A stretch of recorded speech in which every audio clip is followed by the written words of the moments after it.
Olá pessoal, tudo bem?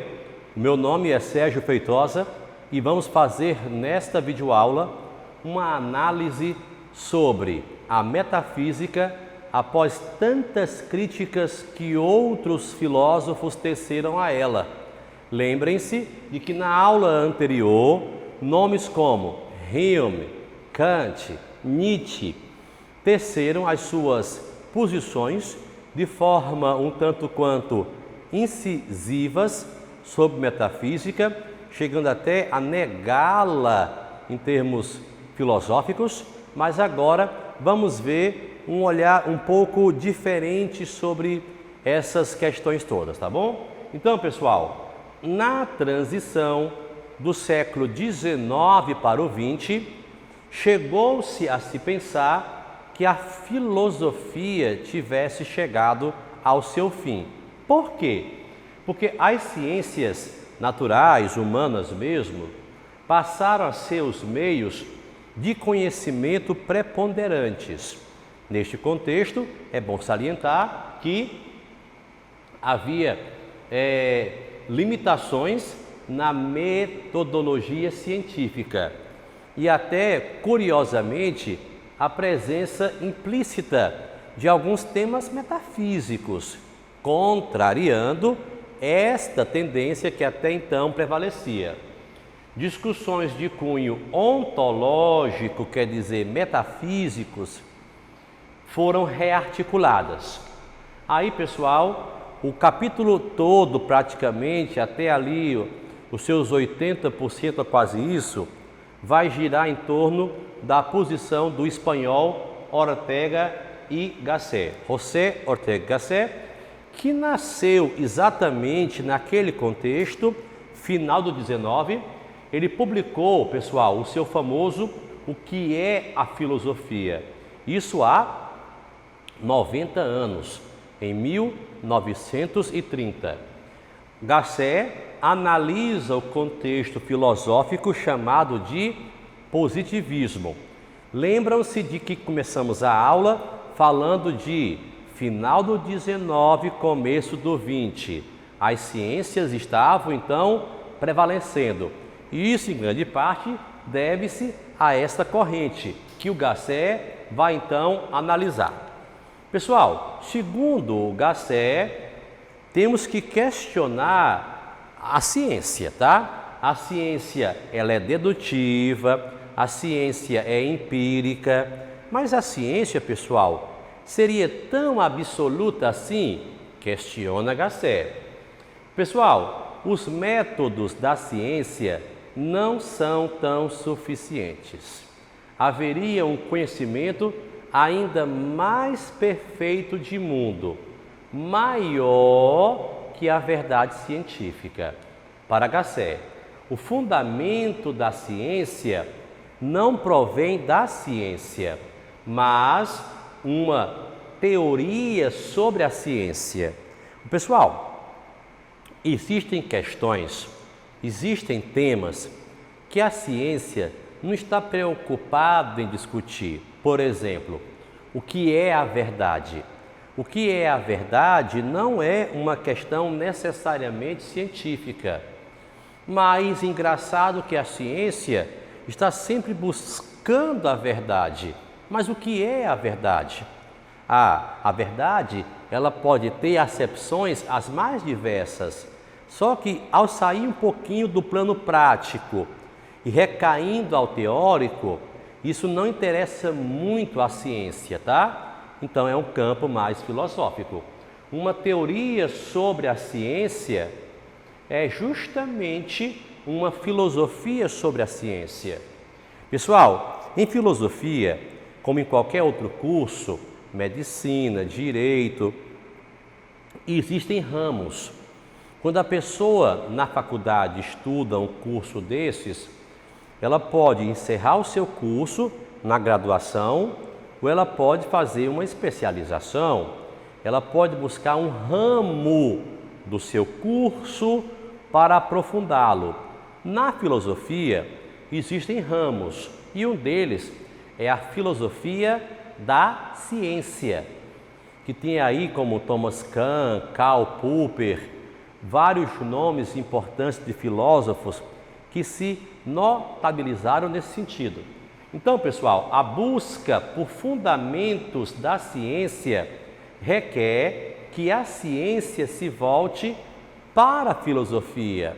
Então, para o Gasset, pessoal, essa coisa de dizer que a ciência se basta, a ciência é autônoma, a filosofia acabou, ele discute, tá? Então, pessoal, essa nova visão elimina o preconceito positivista e fortalece as chamadas ciências naturais. A filosofia dá ao homem o desejo pelo conhecimento do todo, porque a ciência, pessoal, ela busca compreender a realidade, mas normalmente uma parte dela. Vejamos, quando você estuda física, se forma em física ou apenas gosta de estudar física, você concorda ou discorda que a física estuda uma coisa e a química estuda uma outra coisa?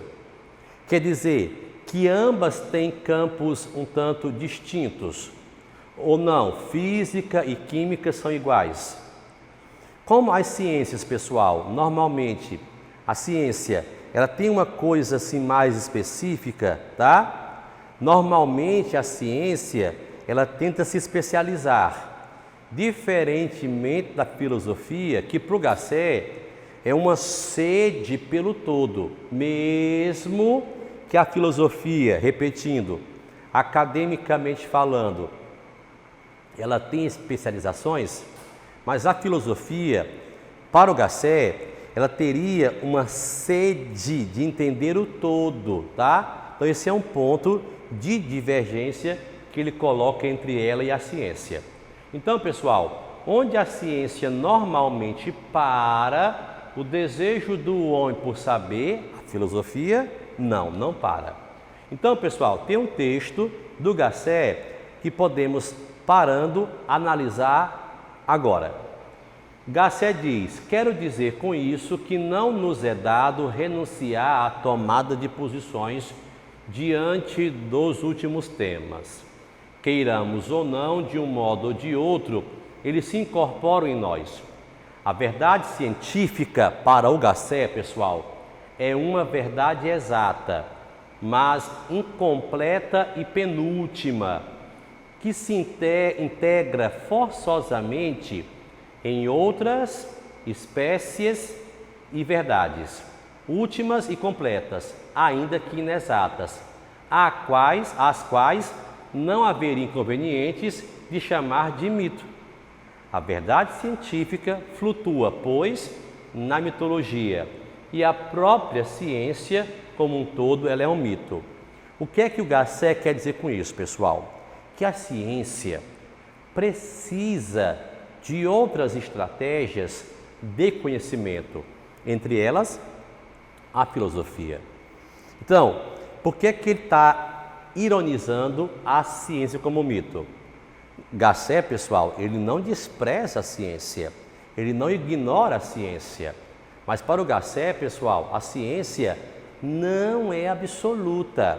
Achar que ela é plena, que ela encerra em si mesma, é um mito, tá? É uma fantasia. Então, pessoal, a metafísica e a filosofia do conhecimento de Gasset. O nosso amigo Kant, que já estudamos em outra aula, problematizou o que ele chamou de revolução copernicana. Kant, para dizer, pessoal, que a metafísica ela é uma coisa que o ser humano não consegue entender, tá?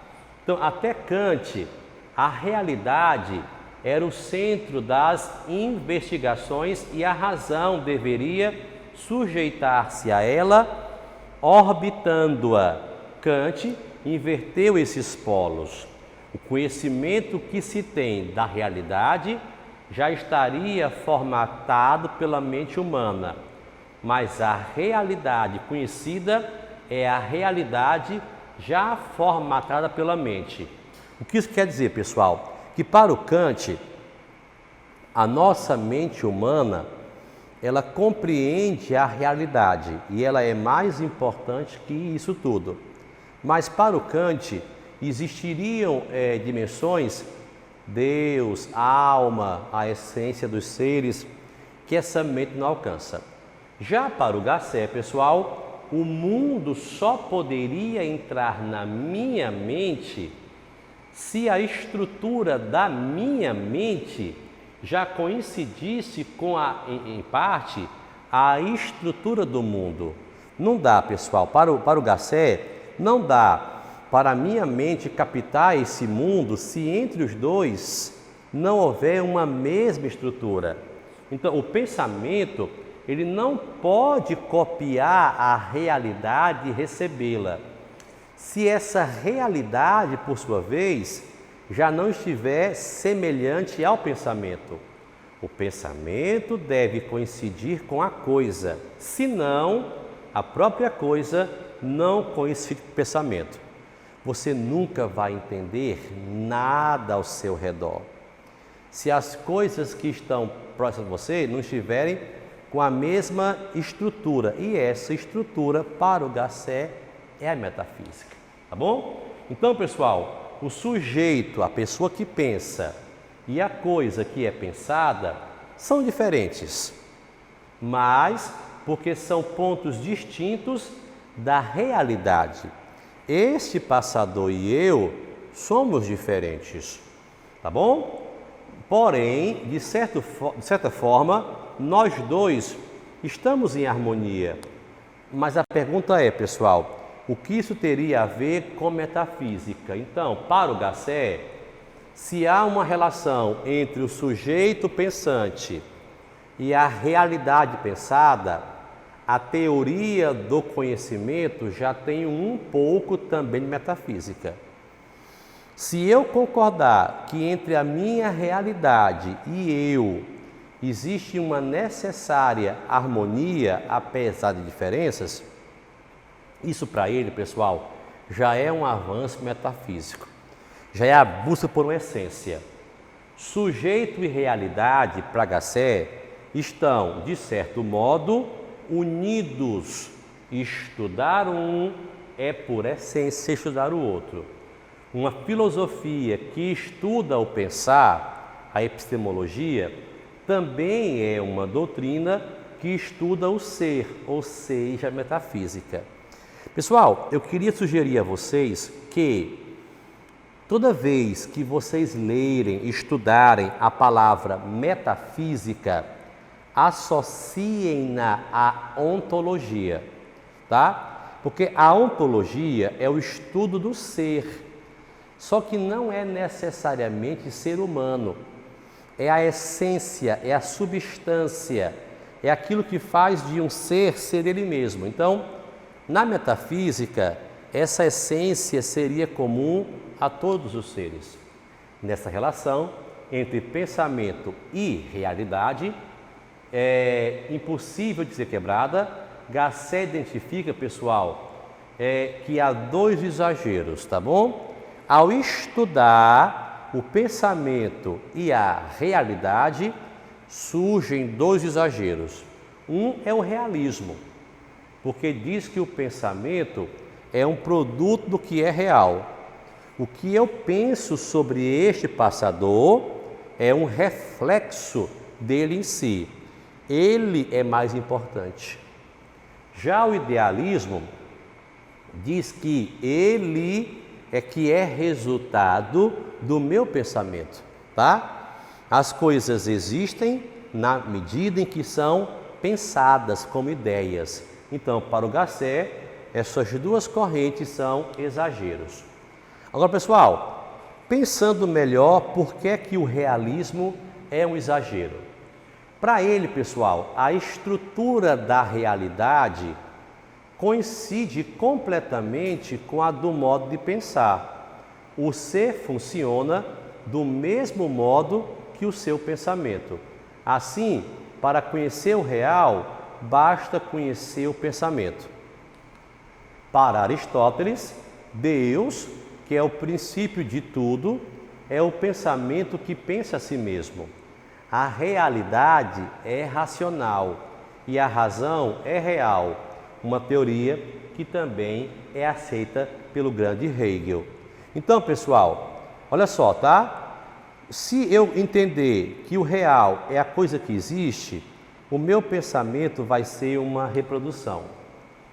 Leibniz, por sua vez, estava convencido de que o desconhecimento, que é a parte que não conhecemos do real, ela terá um modo de ser igual à parte que já é conhecida. Gasset chamará isso de utopismo intelectual, a fé de que o pensamento irá coincidir com o real em todo e qualquer lugar, tá bom?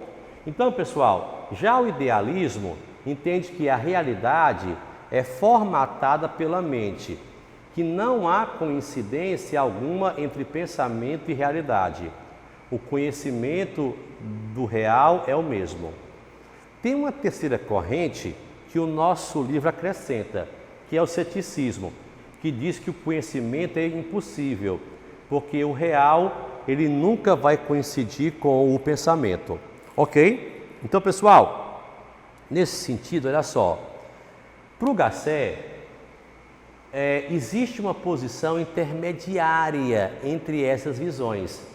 A realidade, em parte, coincide com o pensamento. Só alguns objetos se comportam como pensar, ou seja, logicamente.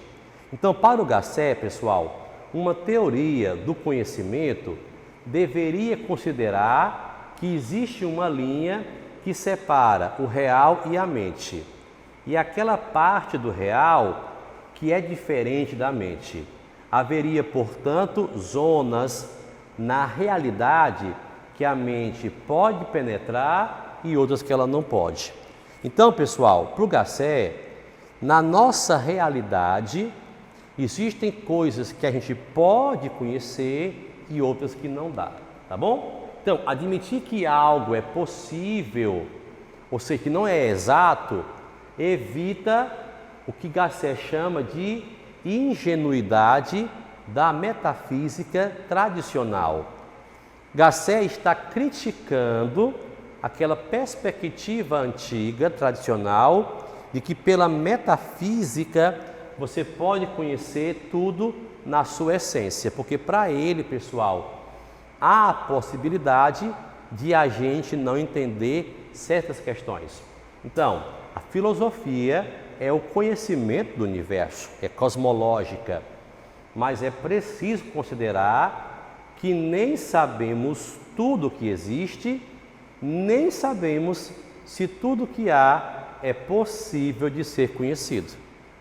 Tá bom? Então, pessoal, acho que podemos concluir essa parte da aula com o pensamento de que, existiria uma volta à tradição metafísica. Pessoal, segundo Julián Marías, século XX, em seu clássico História da Filosofia, no final do século XIX, uma série de pensadores voltaram a se aproximar da tradição metafísica, aparentemente interrompida pelo positivismo. Entre esses pensadores estaria o Gasset. Buscava-se assim retomar as tradições gregas escolásticas, adaptando-as aos tempos descobertos modernos. Então, pessoal, nessa modernidade da qual o positivismo é expressão, a metafísica sofreu uma crise, que já falamos em outro capítulo. Mas Gasset, Julián Marías estão citando que vamos fazer uma revisão sobre isso, tá bom? A maior parte desses filósofos eram de católicos. A igreja mesma se manteve próxima dos grandes sistemas metafísicos medievais e gregos. Olha, pessoal, quando você fala de filosofia medieval, inevitavelmente você fala de Santo Agostinho, Tomás de Aquino, tá bom? Embora na própria modernidade também tinha no comecinho havido pensadores como Descartes, Pascal, que acreditavam que a metafísica era uma coisa também importante demais. Por outro lado, deixaram de lado toda a filosofia moderna.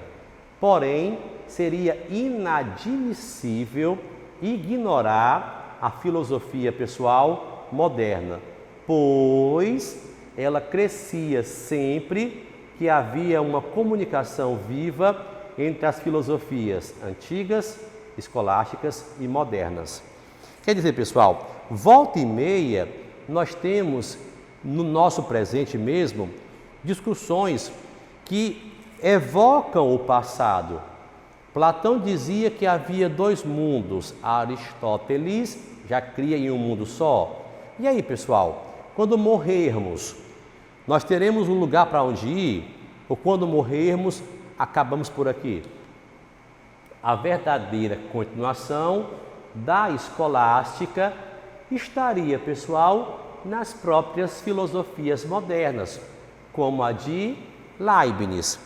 Leibniz é um pensador moderno, matemático, físico também, que diz que em tudo que existe uma essência que ele vai chamar de mônadas, que seriam partículas de força que se atraem e combinam, e dando origem a tudo que existe. Elas são racionais, têm uma memória, e para o Leibniz, pessoal, elas são a expressão de Deus.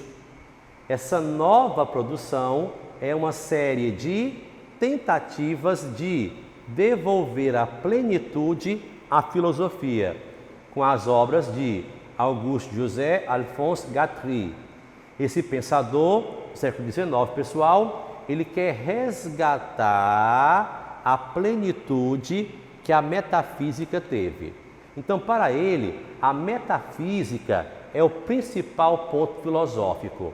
E a metafísica tem dois pontos centrais. Um é a pessoa e a outra é Deus. Para, pessoal, o Guattari, o conhecimento de Deus é realizado por meio do conhecimento do próprio ser humano. E o conhecimento das coisas se dá pela razão. Quando você se entende, quando você se conhece, quando você atinge a sua alma, a sua essência, você entende Deus. Mas para o Guattari, quando você quer entender as coisas físicas, aí você pode utilizar-se melhor da razão propriamente dita. Então, pessoal, o problema de Deus, que é princípio e possibilidade do real, estaria ligado a todas as coisas, porque todas as coisas estariam no plano real. A metafísica, assim, pessoal, se resumiria ao problema de Deus. Então, para Guattari, a essência de tudo seria Deus. Daí, pessoal, essa associação a esses novos pensadores e o catolicismo. Então, a outra dimensão do real, além de Deus, é a pessoa. E a pessoa, para Guattari, pessoal, tem três dimensões. A primeira é a física e as outras duas, a inteligência e a vontade. Tá bom? Então, isso lembra muito, sabe quem? Santo Agostinho, que pensava assim, que o ser humano ele tem, além da razão e do corpo, um elemento que é a vontade. Então, Guattari, que é uma espécie, portanto, de agostinista do século XX, né? 19, aliás, ele é um pensador do século XIX, ele vai dizer, pessoal, que nós temos sentidos e desses sentidos, então, derivam a inteligência e a vontade. O sentido, por sua vez, estaria subdividido em três aspectos. Tem o sentido que é mais externo, não é só físico, tá? Mas tem essa parte mesmo externa. Tem o íntimo, o sentido mais íntimo, e tem o divino, que é pelo qual você sente Deus. Então, pessoal, para o Gatri, essa dimensão sensorial nossa não é só física, é um sentido que também nos coloca em contato com Deus. Então, Deus seria o fundamento da vida humana, no sentido de estar em sua raiz. Não haveria um ponto de partida para conhecer Deus, pois Deus seria a condição prévia de todo conhecimento. Então, pessoal, para Gatri, duas causas poderiam afastar o homem de Deus. Ou a sensualidade, que é a raiz da realidade no mundo, nas coisas, e não em Deus, e a soberba, tá? Que seria você encontrar o real em si mesmo. Então, se para o Gatri, pessoal, eu percebo que a verdade está nas coisas físicas em si, sensualidade, isso me afasta de Deus. Na soberba, eu me basto, afasta de Deus, tá bom? Então, se você superar essas duas questões, você vai reconhecer que você é insuficiente e você pode se potencializar e encontrar Deus. Assim, isso pode ser realizado através da lógica ou da dialética platonista. Essas seriam, para Gatri, as duas vias de pensamento para se chegar à raiz que é Deus. O homem, pessoal, é um ser insuficiente. Ele tem que reconhecer que há um fundamento que o sustenta. E esse fundamento que sustenta o mundo, pois o próprio mundo também, pessoal, não tem fundamento em si mesmo. Tá bom? E aí, pessoal, acho que podemos encerrar citando aí dois grandes nomes mais contemporâneos, que é o Franz Brentano e o Henri Bergson, que vão estar nesse contexto colocando, pessoal, que a metafísica variaria entre as reflexões que a negam por completo, as tradicionais sem considerar as modernas e as tradicionais que consideram a parte moderna. Então, pessoal, esse seria o nosso recado quanto a essa aula. Espero que você tenha compreendido bem esse recado. No mais, um forte abraço e até a próxima.